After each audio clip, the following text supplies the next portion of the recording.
Bonjour à tous et bienvenue dans cette nouvelle vidéo. Aujourd'hui, petit changement de programme par rapport à ce que je fais d'habitude. J'ai été contacté par Futsal Dijon Métropole qui m'ont proposé de venir filmer un entraînement un peu spécial. Ils préparaient leur demi-finale de coupe, un match important qui s'est joué le 26 avril à Talent et qu'ils ont remporté. Direction maintenant la finale à Saint-Brieuc, je mettrai toutes les informations à la fin de la vidéo. Pour cette séance, ils ont collaboré avec les jeunes du TFCO, possiblement des U18 et des U19 nationaux. Vous verrez, en tout cas ça joue bien, ça joue au ballon. À mon arrivée il faisait assez chaud, une météo plutôt agréable, mais vous allez voir que ça va pas durer très longtemps. En bonus, à la fin de l'entraînement, le TFCO nous a ouvert les portes de leur centre de formation. Un grand merci à eux ainsi qu'à Futsal Dijon Métropole pour cette opportunité et pour leur confiance.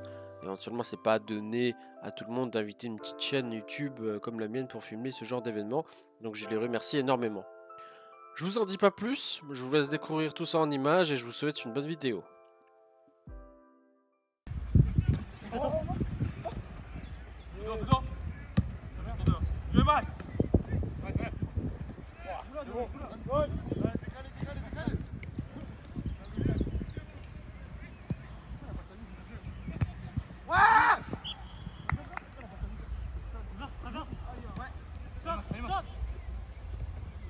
Parce que c'était jaune contre vert qu'on a enlevé ce vert.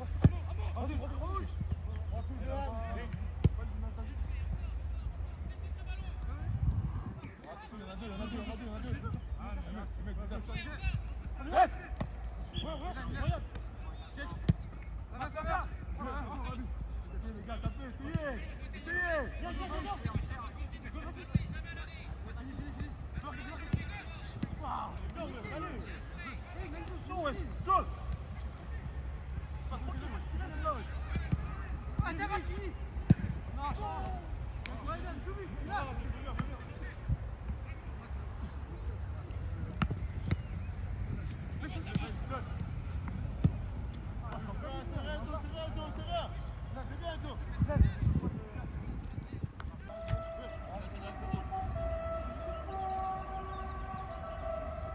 N'hésitez pas, comme c'est comme ça, frapper.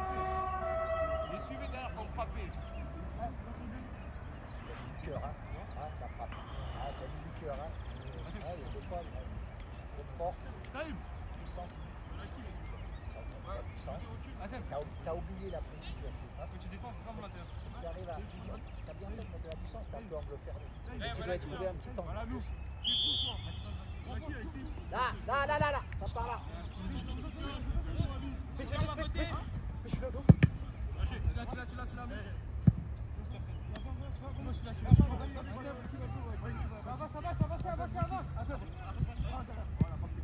Ah, solution.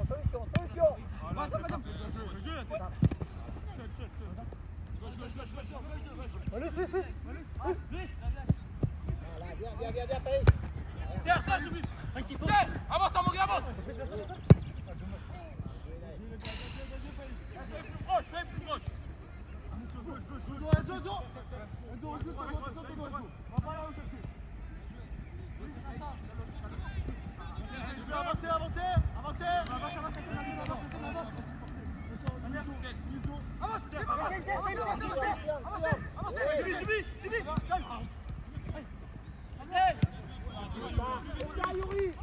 Allez, tentez.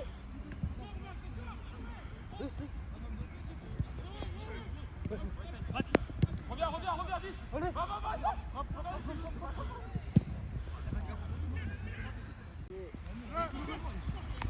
Tentez.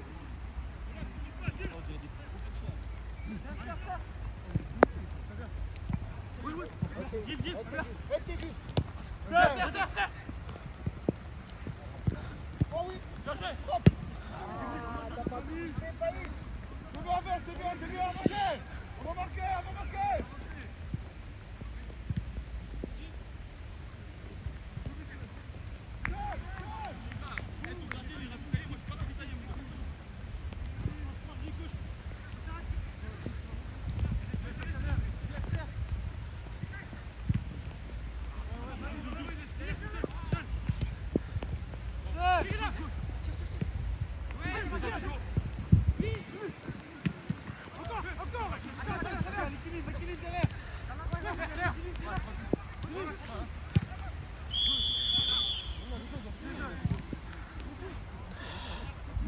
ballons au passage. Les gars, tous les ballons autour. Récupère les ballons au passage. C'est les matchs du début. Vous allez là-bas. Les roses, on ramasse les ballons dans les débuts.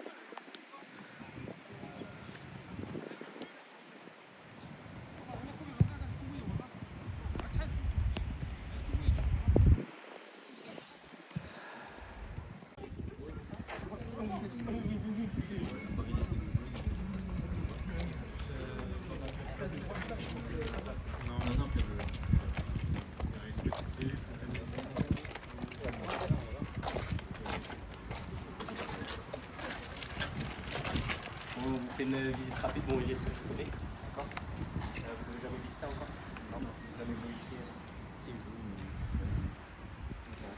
on a plusieurs bâtiments, là on a le bâtiment des pros, là je ne peux pas vous le faire visiter, même moi je n'ai pas assez, d'accord. Même s'il y a de la proximité quand même entre les deux bâtiments. Il y a un bâtiment ici de formation, il y a beaucoup de joueurs qui sont issus des autres clubs qui viennent ici pour se former. Il y a des formations annexes de l'école classique qui sont ici. Et puis là, il y a le centre de formation. Donc pour le centre de formation, on a le terrain en herbe qui est ici. Après, il est exclusivement réservé en ce moment à la D1 féminine. Et sinon, on a deux synthétiques de ce côté-là et un synthétique de ce côté-là. La plage en herbe, là-bas, on n'y a pas le droit de toucher, c'est le groupe professionnel. On va rentrer dans le bâtiment.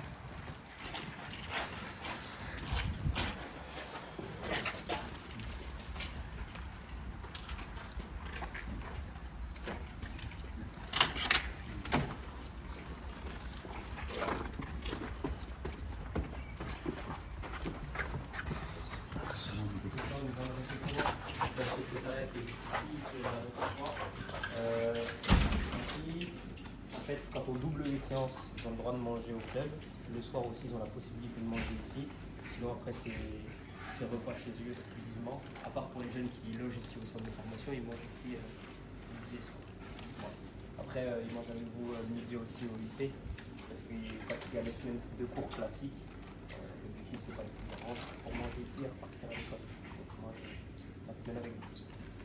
On va commencer par la visite. Je vais voir si on peut voir une chambre au moins, notamment celle du bas.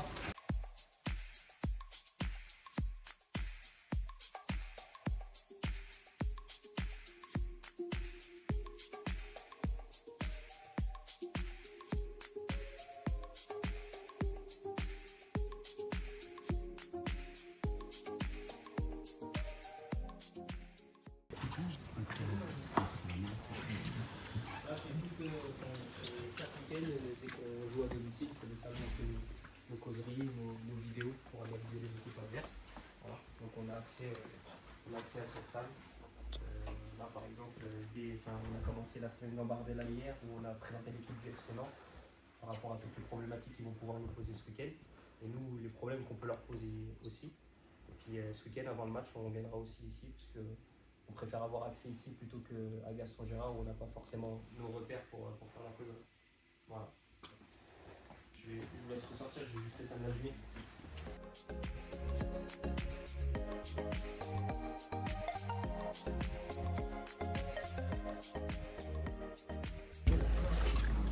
Je vais vous montrer une chambre.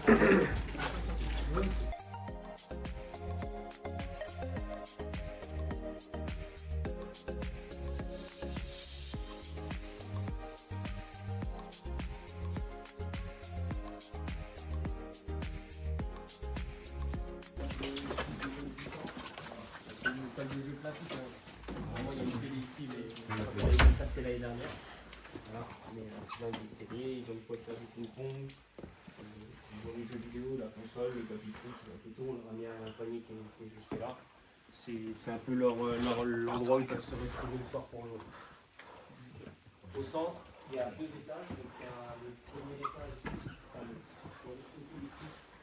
les jeunes sont la plupart. C'est le U18 et ici en fait. Il n'y a pas de deuxième année ici. On a un U17. Il y a un U17, donc le U17 c'est plus au-dessus. Mais ici les U18 en fait sont en chambre individuelle. Voilà. Et les chambres du dessus, c'est des chambres doubles, c'est pour les U16, U17. On part du principe que plus on grandit, plus on avance au centre, plus on a des privilèges. Voilà. Donc là la chambre elle est plus grande et ils sont seuls. Je vais vous en montrer une, je vais voir si on peut rentrer dans la chambre d'individuelle.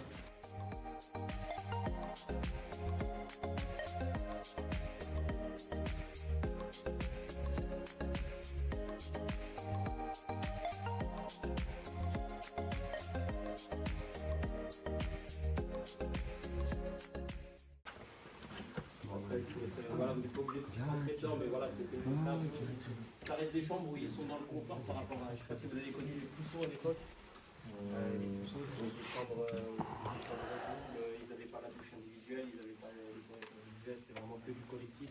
Là, ils ont tout, là, il y a la salle de bain, il y a la toilette, il y a le lit de place qui est ici, enfin, ils sont un peu plus dans le confort que quand on était au Pousseau. Et du coup, au-dessus, c'est les chambres doubles, il n'y a pas forcément besoin de montrer, mais là, c'est la chambre stagiaire. Donc, à chaque fois qu'il y a des joueurs qui viennent en stage, ils ont la possibilité de loger ici. Et on a même une partie donc au-dessus, donc on a les chambres doubles. Après, c'est bloqué par une porte, il y a un autre accès, et c'est tous les joueurs qui sont par exemple U19 ou qui sont même seniors, qui n'ont pas la possibilité de se loger dans Dijon, donc ils ont un appartement ici juste à côté. Bonjour à tous. Bonjour. En stage, c'est un gardien.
Là, on va commencer à rentrer dans les bureaux.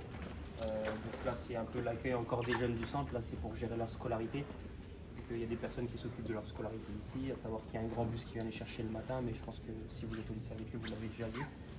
Ils les ramènent en fin de journée pour pouvoir s'entraîner l'après-midi. Ils ont des créneaux d'aide aux devoirs obligatoires quand ils rentrent le soir. Voilà. Leur journée n'est pas terminée après l'entraînement. Ils s'entraînent 5 fois par jour. Ils s'entraînent le lundi, mardi, mercredi, jeudi et vendredi.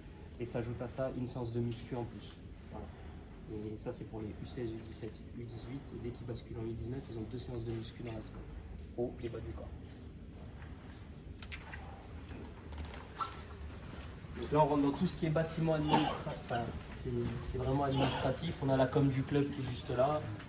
On a les personnes qui gèrent le sponsoring, qui gèrent un peu tout ça. Là, on a le bureau du directeur sportif. On a le secrétariat, on a un peu tout ici.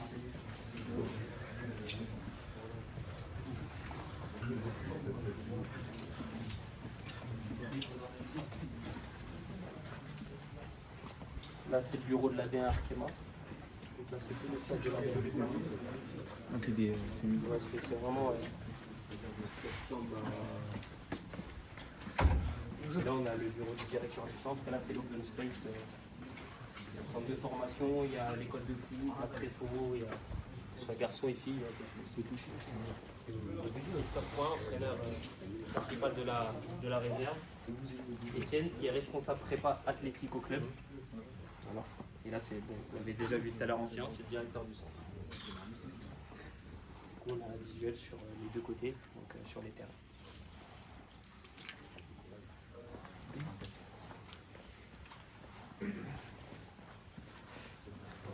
Johan Richard, entraîneur U15 du club, et Alexis Forest. Bonjour.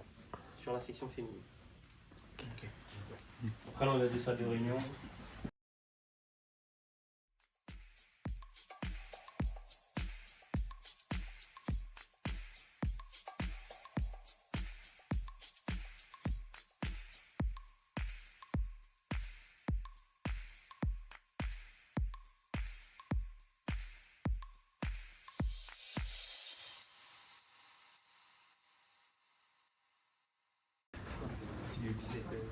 Ça, c'est les lycées. Enfin, c'est plus les lycées.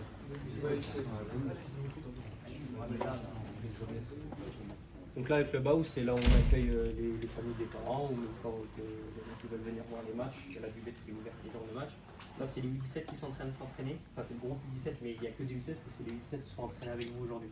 Quand on fait le groupe d'Ambardella, sont concernés les joueurs U17 et U18. On a même ajouté quelques joueurs U16 qu'on estime qu'ils ont la possibilité de s'entraîner avec nous et de prétendre à une place le week-end. Voilà. Donc c'est pour ça que ça fait un groupe assez conséquent, mais en séance on n'est pas autant d'habitude. On fonctionne avec beaucoup moins de joueurs. Et là c'est que des U16. Pour préparer la demi-finale, ils vont s'entraîner On va peut-être aller fouler la pelouse comme ça juste pour faire un petit peu une reconnaissance. Mais déjà nous, ce qui change de notre habitude, c'est que quand on prépare les semaines d'Ambardella et qu'on joue sur l'herbe, on s'entraîne toute la semaine sur l'herbe. Alors que d'habitude c'est essentiellement sur le synthétique, on ne touche pas à l'herbe d'habitude. Puis là sur nos derniers tours, on a joué Bastia, c'était sur l'herbe, on a joué le Progrès, c'était sur l'herbe. Après on a eu la réception de Montpellier ici. La question s'est posée de savoir est-ce qu'on joue ici ou est-ce qu'on joue à Gaston-Gérard, parce que ici c'est notre terrain, on a l'habitude, c'est le terrain du centre. Après c'est pour l'image du club, c'est une fête aussi. Et ici on aurait été obligé de refuser des gens. Alors je crois qu'on a une capacité de 1200 personnes, donc on est obligé de... Là, si on ne veut pas refuser, faire plus de place, on est obligé d'aller à Gaston-Gérard. Comme vous, je pense que vous êtes obligé de trouver des salles homologuées pour pouvoir jouer. Je parlais avec Eliès, c'est talent. C'est talent. Voilà. Donc c'est la même problématique que vous. Hein. Aujourd'hui, si on veut accueillir des personnes, il faut que ce soit homologué. On va basculer en bas, on va aller un peu plus sur la partie sportive. Si vous avez des questions, n'hésitez pas, hein, parce que moi je présente ça, je vois ça tous les jours, j'ai l'habitude.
On a une partie qui est une coup plus au fond à droite, c'est vraiment les vestiaires de l'école de foot et de la préfo.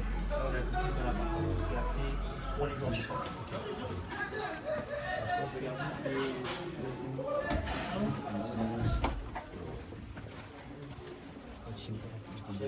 là, c'est l'espace ballon, notamment les points chauds. Je ne vais pas rentrer avec les baskets, de vous montrer qu'après chaque fin de séance, il y a des joueurs qui étaient avec vous tout à l'heure, ils sont là, ils sont bien. Je pense qu'ils n'ont pas trop fait le bain froid, mais le bain chaud il est agréable. On commence dans la piscine. C'est bon, tout le monde a vu? C'est arraché, Là, on a la salle de muscu qui est juste là. Oh, excuse-moi.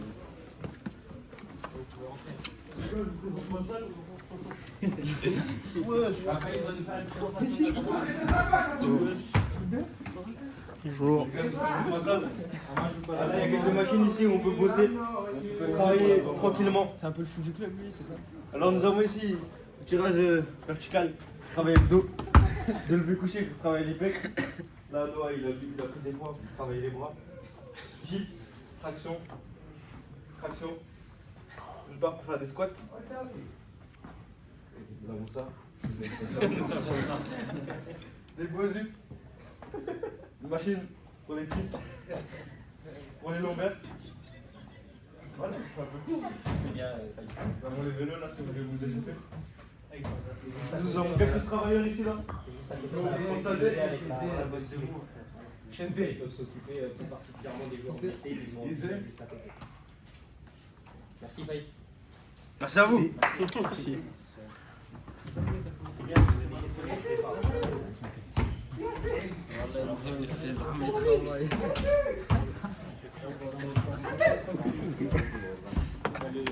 À partir du moment où le joueur est blessé, on traiter tout ce chaque maladie, chaque C'est un problème de santé est différent. Je sais pas si- Après, ça dépend de la durée de la blessure. Il y a aussi, on a aussi des prépas athlétiques qui sont chargés de la réathlétisation. Donc, le kiné, c'est la phase médicale. Et puis après, quand il y a un retour terrain qui doit être fait, il y a toujours un préparateur athlétique qui s'occupe du joueur un peu plus individuellement avant le retour sur le terrain. Voilà. L'objectif, c'est d'éviter tout ce qui est blessure longue, que le joueur revienne frais à 100% sur le terrain le plus possible.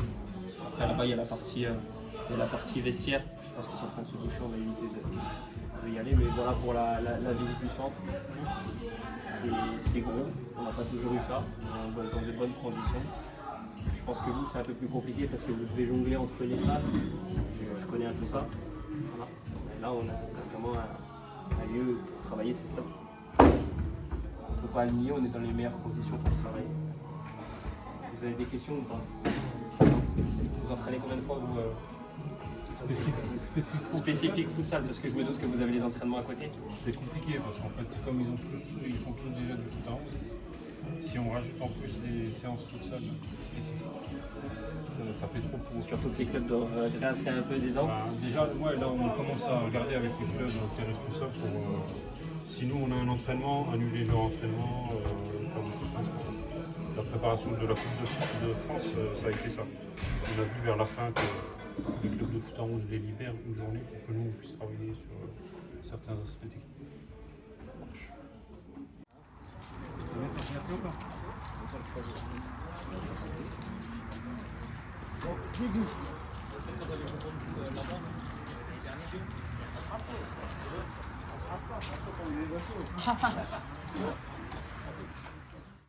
Et voilà, c'est déjà la fin de cette vidéo. Comme vous avez pu le voir, à cause de la pluie et de l'orage, l'entraînement a dû être interrompu. Donc je n'ai pas pu tout filmer comme prévu avec les U18 Gambardella. Et pour être totalement transparent, je suis arrivé un petit peu en retard à cause de mon emploi du temps personnel. Vous avez quand même pu découvrir une partie du centre de formation et même croiser quelques joueurs dont Faïs Mahamad Bindi, j'espère que je l'ai bien prononcé, qui était très impliqué, qui nous a présenté la salle de musculation. Et si je ne me trompe pas, il a rejoint le DFCO en juin 2024, donc même si ça fait bientôt un an, on lui souhaite la bienvenue à Dijon. Côté Futsal Dijon Métropole, l'aventure continue, direction la finale qui aura lieu le 17 mai à Saint-Brieuc. Je vous mets en description le lien vers leur page Instagram, vous y retrouverez éventuellement toutes les informations et les actus. Merci d'avoir regardé la vidéo jusqu'au bout. Si vous avez aimé, pensez à mettre un like, à vous abonner si ce n'est pas encore fait. Et je vous dis à très vite pour une prochaine vidéo. Ciao ciao!